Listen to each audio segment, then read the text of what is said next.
Chilli powder అన్ని రకాల వంటలకు పచ్చళ్లకు సరైన chilli powder. No colour no chemicals. మీ బట్టలకి సాఫ్టింగ్ ప్రొటెక్షన్ ఇచ్చే సరైన ప్రొడక్ట్ ఎలిమ్ ఫ్యాబ్రిక్ కండిషనర్.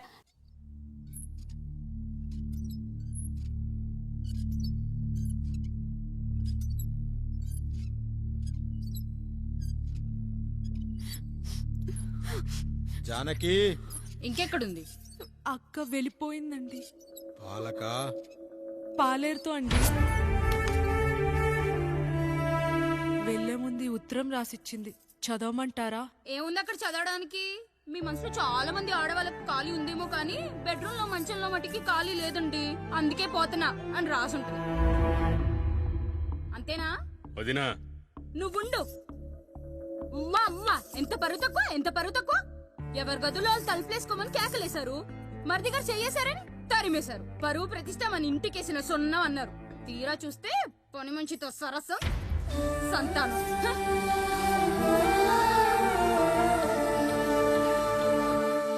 పని చేయించుకొని డబ్బులు ఇవ్వాలి గాని బిడ్డల్నిస్తారని నేనెక్కడా వినలేదమ్మా ఈ చోద్యం. ఇంకా మీరు ఆపుతారా? మీరేంట్రా ఏం మాట్లాడరు? ఏం మాట్లాడాలమ్మా? తమ్ముడు తప్పు చేశాడని పట్టుకుని కొట్టారు. అదే తప్పు ఆయన గారు చేస్తే మాత్రం ఆయన ఒక్క మాట కూడా అనకూడదా? అంటే అమ్మా, రేపెప్పుడైనా మాకు కూడా ఇంకో ఫ్యామిలీ పెట్టుకోవాలని కోరిక కలిగినప్పుడు అప్పుడు నువ్వు చేసిన పనే మేము చేసావు నాన్న అని చెప్పటానికైనా ఇప్పుడు మాట్లాడాలి కదమ్మా. కావాలనుకున్నప్పుడల్లా అమ్మని తెచ్చుకున్న ఆయనకి తమ్ముడికో ఆడతోడు కావాలని తెలీదా? రోజు బట్టలపి స్నానం చేస్తాడు కదా. తమ్ముడు బాగా ఎదిగాడని అర్థం కాలేదా? పని మనిషితో ఆయన చేస్తే శృంగారం, ఆవిడ కూతురుతో నేను చేస్తే వ్యభిచారమా?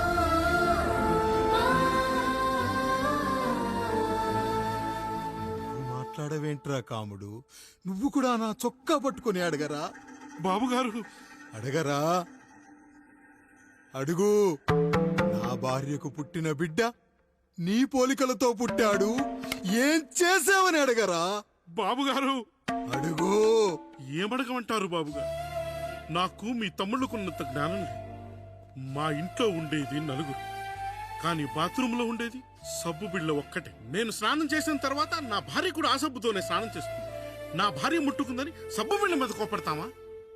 ఆ బిళ్ళ కరిగే వరకు, మా మురికి వదిలే వరకు మీరేనయ్యా మా సబ్బు బిళ్ళ. మీ గేదెల్ని కడిగితే తప్పులేని నా పిల్లాని చేతులు మిమ్మల్ని ముట్టుకుంటే మాత్రం తప్పుంటున్నారే. వీళ్ళ ఉద్దేశంలో మీరు మీరు పశువు కంటే హీనమనా? ఏమిటి అండి ఆయన?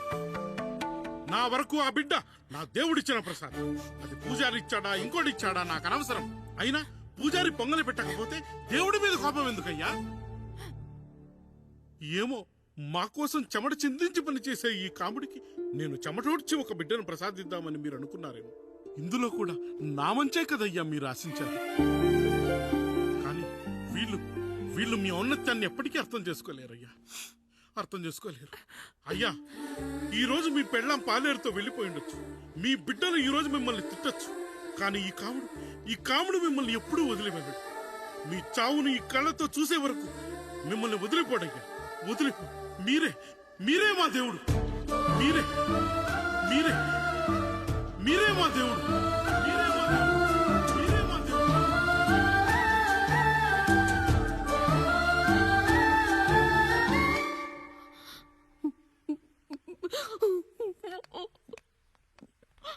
చిన్నయ్య కాఫీ. చిన్నయ్య కాదు, చిన్నోడు. నేను మీ అక్క కొడుకును. నువ్వెందుకు ఏడుస్తున్నావమ్మా? చిన్నోడా, పెద్దయ్య గురించి అలా మాట్లాడకయ్యా. పెద్ద మనిషా? డబ్బుంటే గుడి కట్టాలి, బడి కట్టాలి. వెళ్ళిన చోటల్లా కనిపించిన దానికల్లా బిడ్డలు నెచ్చుకుంటూ పోరు. ప్రతి ఊళ్ళో చెట్లు నాటించడానికి వాడేమన్నా ఆశో కూడా. గుప్పెడంత ఉల్లిని కోస్తేనే కన్నీళ్ళు వస్తాయి. బారెడంత నా తల్లి మనసు కోసాడు. వాడి కన్నీళ్లు కాదు, రక్తం రావాలి, వచ్చేలా చేస్తా. మనల్ని ఇంతగా మోసం చేసిన వాడికి ఆస్తి, 3 పిల్లలు. నీకు మాత్రం పేదరికం ఒక్కడే. వద్దు చిన్నయ్య, వద్దు చిన్నయ్య.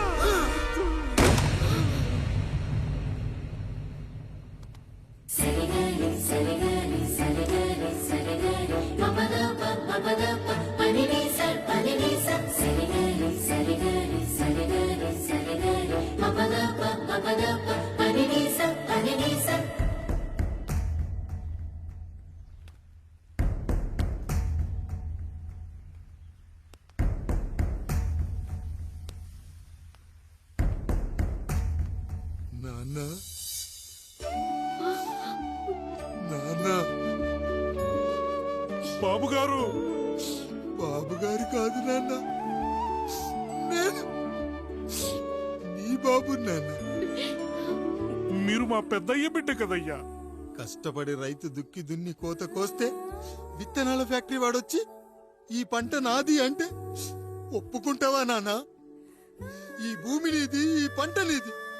నేను నీ బిడ్డను నాన్న, నీ బిడ్డను. కానీ ఆ రూపం, ఈ ముఖం ఒక్కటే వాడిది నాన్న. కింద బాడి చూడు, ఇద్దరం ఒకేలా లేవు. నేను నీ బిడ్డను నాన్న. బాబు నాన్న, బాబు నాన్న, ఒక్కసారి నన్ను ఎత్తుకో నాన్న.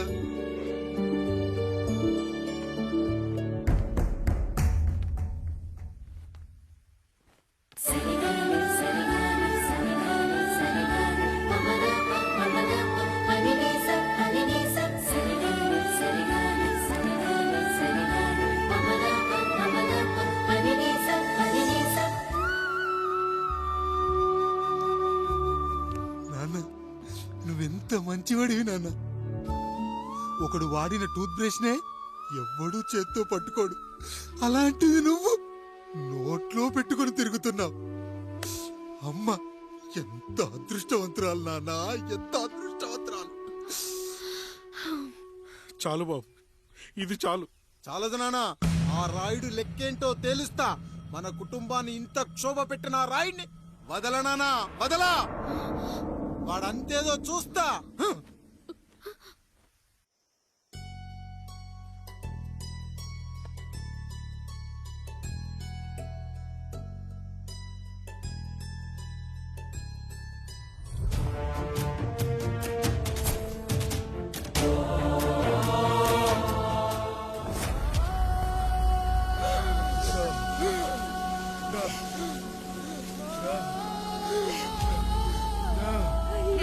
చూడండి అయ్యా, వీళ్ళని చూసాకైనా మీ మనసు కరెక్టే లేదా? తాగటానికి నీళ్లు లేక చావు బతుకుల మధ్య కొట్టు బిట్టాడుతున్నారయ్యా.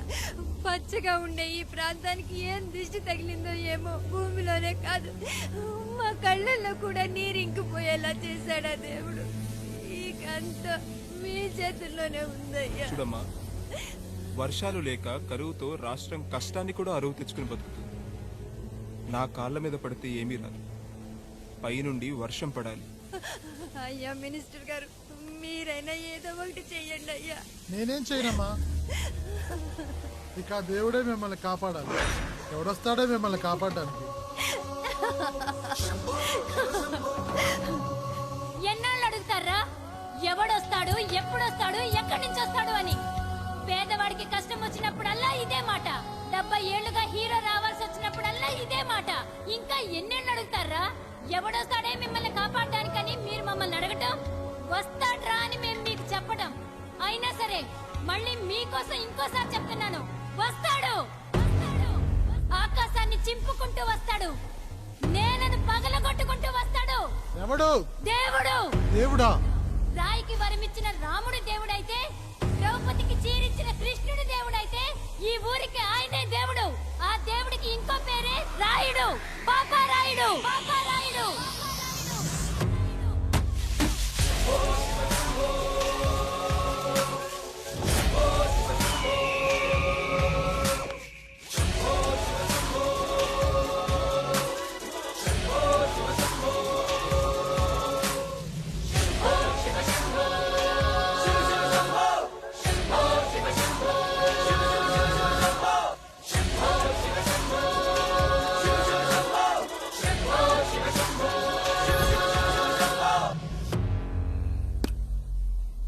ఏంటి సమస్య? అయ్యా, ఊరికి కరువు వచ్చింది. అదిగో ఆ నలుగురు దాహంతో చనిపోతున్నారయ్యా.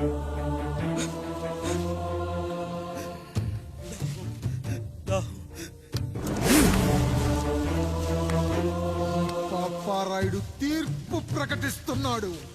ఈ గ్రామం ఇంతకు ముందెప్పుడు ఎదురవ్వని సమస్య. అందుకే ఈ సమస్యని నా సర్వేంద్రియాలను కేంద్రీకరించి, నవరంధ్రాలను బిగించి ఆలోచించి ఈ నా తీర్పు ప్రకటిస్తున్నాను.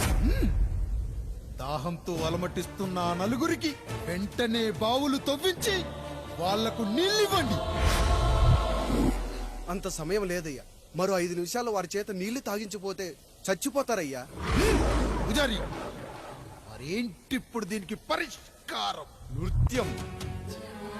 సంగీతానికి శిలలు, నృత్యానికి మేఘాలు కరుగుతాయని శాస్త్రం చెబుతుంది. ఆ నాట్యానికి ఆకాశం కరిగి వెంటనే వర్షం పడాలి.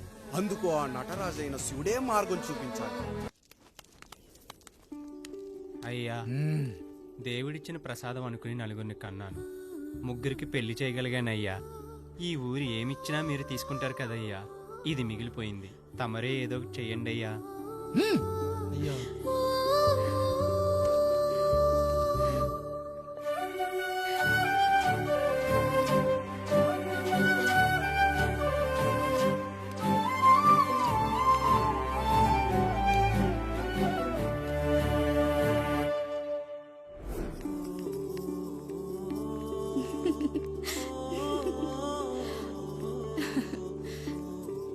ఈ ఇల్లు, ఆస్తి, ఇంత గొప్ప భర్త, పిల్లలు, చాలా ఆనందంగా ఉందండి. కానీ నాకు ఒకటే లోటు. మన తర్వాత మన పిల్లల్ని చూసుకోవడానికి వీళ్ళకొక అన్నయ్య కావాలండి. అచ్చం మీ పోలికలతో వీళ్ళకొక అన్నయ్యని కందామండి. నువ్వు అడిగితే కాదనగలనా?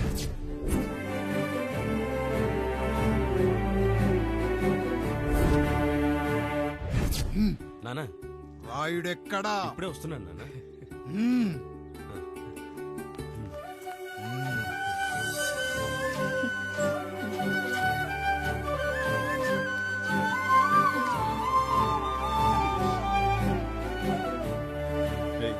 చూడరా, మీ అన్న మీద పగ తీర్చుకోవడానికి నీకు ఇదే సరైన సమయం. పర్లేదంటావా? ఏం పర్వాలేదు. అయ్యా, ఎరా రంగా, ఏం కావాలో అడగరా. నీకంటూ ఏమి ఇవ్వలేదు, నువ్వు ఏమి అడగలేదు. చెప్పరా. మా అన్నకు నాకు పడట్లేదయ్యా. తోడ పుట్టినవాడని చాలా సహించాను. అడ్డమైన దానాలు చేసి ఆస్తి మొత్తం పోగొట్టాడు. ఇప్పుడేం కావాలరా? కొద్దిగా ఈ కత్తి తీసుకొని వాడిని చంపి పెట్టండి అయ్యా.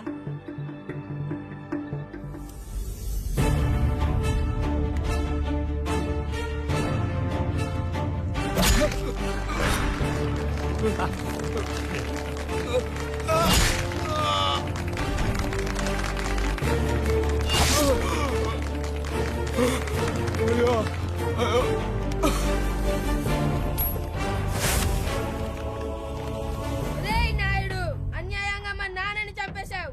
గుర్తుంచుకో, ఈ నాయుడి కొడుకు నీ కుటుంబం పాలిట సైనికుడిగా మారబోతున్నాడు.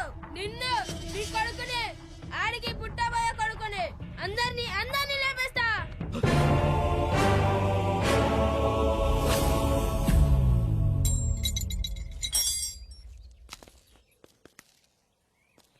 ఏం జరిగింది?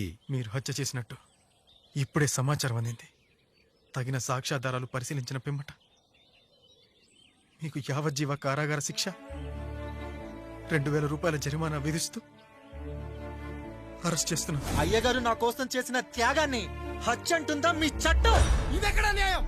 మనిషికి ఇచ్చిన మాట నిలబెట్టుకుంటే అరెస్ట్ చేస్తారా? ఏ దేశంలో ఉంది చట్టం? నన్ను ఏం చేయమంటారు రాయుడు గారు? 9వ తరగతి చదివి ఊర్లో గాలికి తిరుగుతున్నా నన్ను మీ మనిషి ఒకడు పోలీస్ స్టేషన్లో ఉండాలని నన్ను ఎస్ఐన్ చేశారు. సాటి మనిషిని స్వేచ్ఛగా హత్య చేసుకోవాలని దౌర్భాగ్య స్థితిలో బతుకుతున్నాం మనం.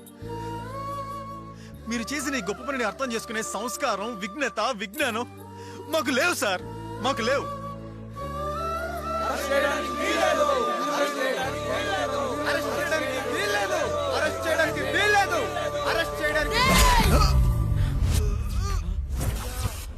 నాయుడు గారు,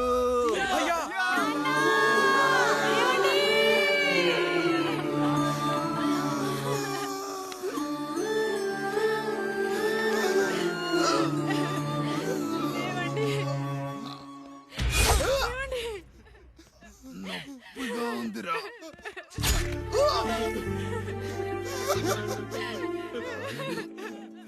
సుధా, నేను లేకుండా ఎలా ఉండగా? పర్వాలేదండి, బిడ్డలతో నేను ఉండిపోతాను. అయ్యో ఈ పాడు సమాజం నిన్ను మనశ్శాంతిగా బతకనివ్వదు. ఇంతమంది పిల్లల్ని చూసుకుంటూ భర్త లేకుండా ఎలా బతకగలం?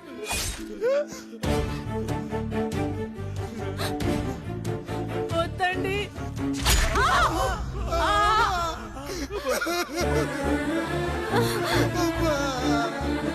రాయుడు, బిడ్డలు జాగ్రత్త.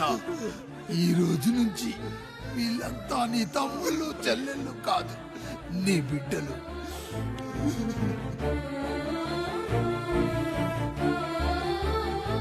ఎక్కడికి వెళ్ళనరా. నీ కష్టం వస్తే ఒక్కసారి నాన్న అని పిలవరా. ఆ సమాధిలోంచి అయినా లేచొస్తా.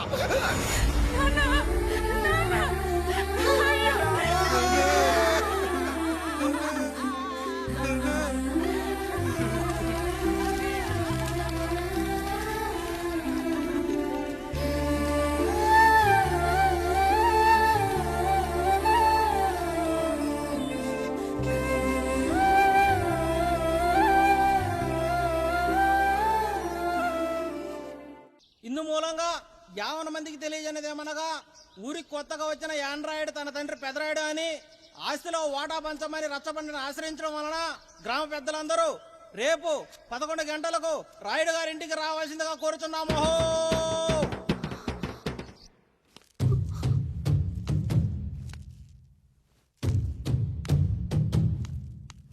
ఎందుకొచ్చారు?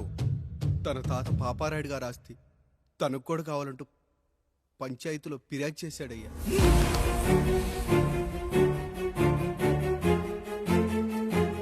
మస్తా గారు, ఆ దస్తావేజులు ఇవ్వండి. అయ్యా, మరి మా సంగతి ఏంటి? అడగరేంటి? అవునన్నయ్య, ఈరోజు మీ పన్మేష్ కొడుకొచ్చాడు, రేపు ఆ పాల్దాన్ కూతురు వస్తుంది. ఇలా వచ్చినోళ్ళంతా మీ సంతానమేని తెలిసాక అదిగో ఆ కాముడు చెప్పినట్టు మా ఆయన వాటా కిందో బాత్రూము, నాకో సబ్బు బిల్ల, నా పుట్టబోయే బిడ్డకు బొట్టు బిల్ల, ఇదే మిగులుతుంది.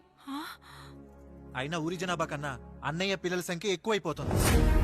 వాళ్ళందరూ ఇంటి మీదకి వచ్చేలోపు మా ఆస్తి మాకు ఇచ్చేస్తే మా బతుకులు మేము బతికేస్తాంగా. అవునన్నయ్య, మా ఆస్తి మాకు కావాలంతే. ఎవరిని పట్టుకుని ఏం మాట్లాడుతున్నారయ్యా? ఉన్నప్పటి నుంచి ఆయన మిమ్మల్ని సాగుతూ ఉన్నారు. ఈ రోజు పెరిగి పండయ్యాక మా దారి మేము చూసుకుంటాం అనడం న్యాయం కాదయ్యా, న్యాయం కాదు. ఏ ఆయన నీకో కొడుకునిచ్చాడా? వాడి పేరేంటి? ఐఫోనా? ఎరా, ఆస్తి కావాలా? 4 బ్రష్లతో తోముకుంటే ఎక్కడ విడిపోతామో అని నా బ్రష్ టూత్ పేస్ట్ నీకు త్యాగం చేసినప్పుడు అప్పుడు అడగాల్సిందిరా అన్నయ్య ఆస్తి కావాలి అని.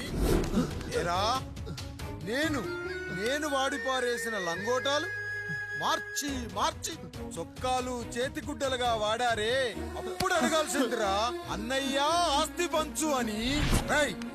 నువ్వు 6 నెలల పసికందుగా ఉన్నప్పుడు పాల కోసం ఏడుస్తుంటే నిన్ను తీసుకెళ్లి పసుల దొడ్లో కట్టేశానే, అప్పుడు అడగాల్సిందిరా అన్నయ్య నాకు ఆస్తి కావాలి అని.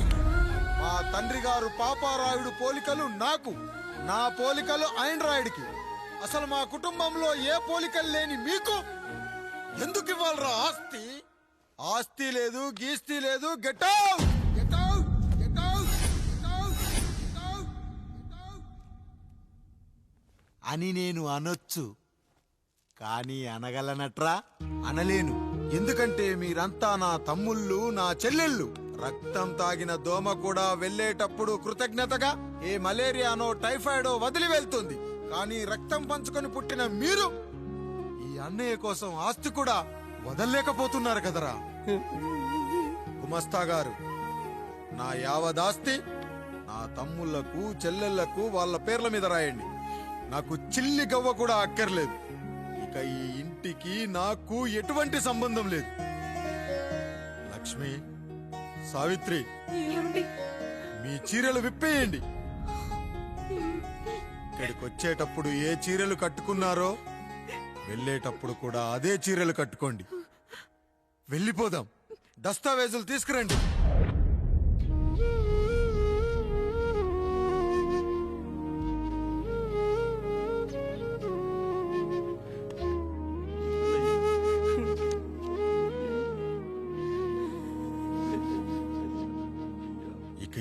ఇంట్లో నా పేరు వినపడితే నా తమ్ముళ్ళు చెల్లెళ్ళు బాధపడతారయ్యా. ఈ ఇంట్లోనే కాదు, ఈ దస్తావేజులో కూడా నా పేరు ఉండకూడదు. నేను ఇక్కడ సంతకం పెట్టి వీళ్ళ మనసు నొప్పించలేను. అయ్యా మొత్తం వదిలేసి మీరెలా బతుకుతారయ్యా? ఎండకు నీడలా, వర్షానికి గొడుగులా నన్ను ఇన్నాళ్ళు కాపాడింది. కష్టాల్లో సుఖాల్లో నాకు తోడుగా నిలిచింది. నా నిజమైన ఆస్తిని, కుటుంబ గౌరవాన్ని కాపాడింది. ఇదేరా నా ఆస్తి, అంతస్తు. ఇదే మా నాన్నగారిచ్చిన లంగోట. బంగారం లాంటి తమ్ముళ్ళే లేనప్పుడు నాకు మాత్రం ఈ బట్టలెందుకురా?